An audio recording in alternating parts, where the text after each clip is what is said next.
I love my iPad, from digital journaling to taking notes, all the way to co-working at cafes with my friends. I use my iPad every day. So let's talk about what's on my iPad. First, let's talk about the specs. I have the 12.9-inch iPad Pro in silver. It has 256 gigabytes of storage. Since I have a desktop computer, I use my iPad like a laptop when I want to work away from my desk, like at a cafe. While I save the heavy lifting tasks like photo and video editing for my desktop computer, there's still so much I can get done just with using my iPad. We'll dive into the specific apps I use on my iPad, but next, let me share a few of my favorite iPad accessories. If you're going to be writing on your iPad, I recommend getting a paper-like screen protector. It mimics the feel of paper and it makes it so much more enjoyable to write. Next, I really love my magnetic iPad stand. It's helpful when I'm using my iPad like a second monitor or if I'm writing in my journal at the end of the day. Lastly, if you're planning on typing a lot and treating it more like a laptop, I recommend getting Apple's Magic Keyboard for iPads. It's an investment, but with the trackpad, it really seamlessly feels like you're using a real laptop. All right, now let's dive into my favorite apps. When it comes to designing an aesthetic, feel-good home screen, there are 3 apps that are my go-to.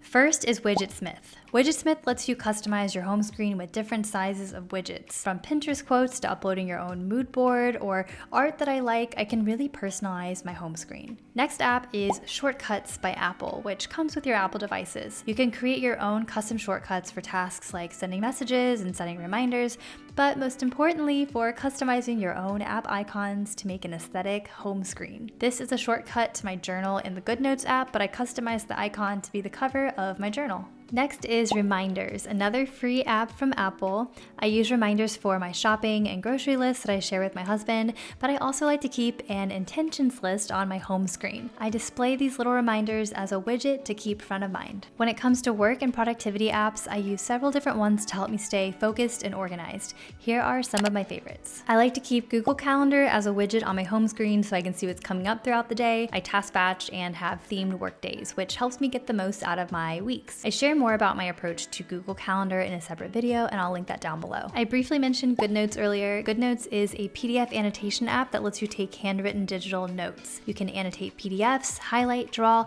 but I use it for journaling and writing quick to-do lists. My shop, The Homebodies, recently launched a collection of digital journaling tools. You can see me using our Vision OS journal here. Next is Spark. Spark is the email app I've been using for several years. It's the fastest app I've used to get to inbox zero, and I've tested over a dozen different apps. I keep coming back to this one. I do pay for premium now because I like how you can screen new senders and block them, which has been really great for cutting back on unwanted emails. Next is Notion. Need I say more? If you're new to this channel, I have a playlist with all of my Notion tutorials.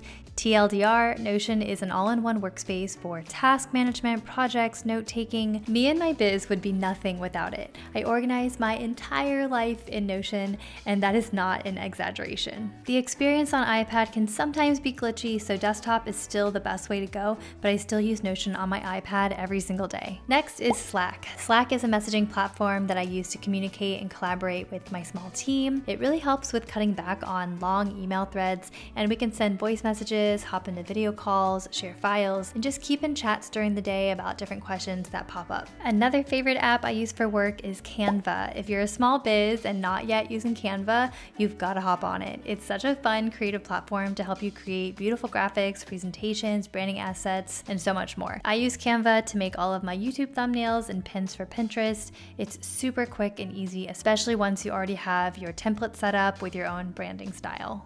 Okay, I'm sure we all know Pinterest. I use Pinterest for straight up inspiration. Inspiration for what meals to make, what the heck my clothing style is, photos for my vision board, you get it. I also use Pinterest for work. I pin videos, blog posts, TikToks, and it makes up over half of my website traffic. Next is Planoly. I've been using Planoly to plan out my Instagram feed for several years, but they recently launched new features that support video planning across platforms. So that includes Instagram, Shorts, TikTok, even Pinterest. Since video is my main focus, it's been super helpful when planning posts, writing captions, and scheduling content. When it comes to photo and video editing, I use two apps specifically on my iPad Pro. I do want to mention I do most of my editing on my desktop computer or on my phone, but for occasions when I use my iPad, I use Lightroom for photos. I love that Lightroom syncs to a cloud, and so I can take my editing to a coffee shop if I need to get out of the house.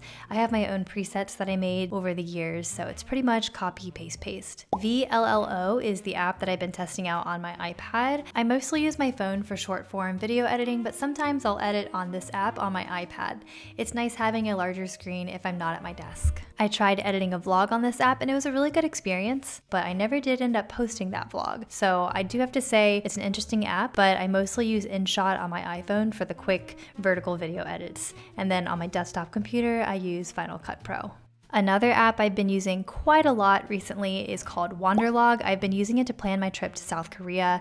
I'm going to share more on this app and the other tools I've been using to plan my trip in a future video, so stay tuned for that in March. For entertainment, I use Viki to watch a lot of my Korean dramas as well as Netflix. My entire Netflix algorithm is basically Korean. By the way, has anyone seen Summer Strike? Do you recommend it? My mom said it was good, but I'm just not sure if I should invest my time. Let me know in the comments. Beyond movies and television, I also have Spotify. That's what I use to listen to all of my music and podcasts. That's it. Those are my favorite and most used apps currently on my iPad. I'm always discovering and trying out new apps that make life simpler or more streamlined. Let me know, what are some of your favorite iPad apps at the moment? I hope you enjoyed this video, and I'll see you in the next one. Bye, friends.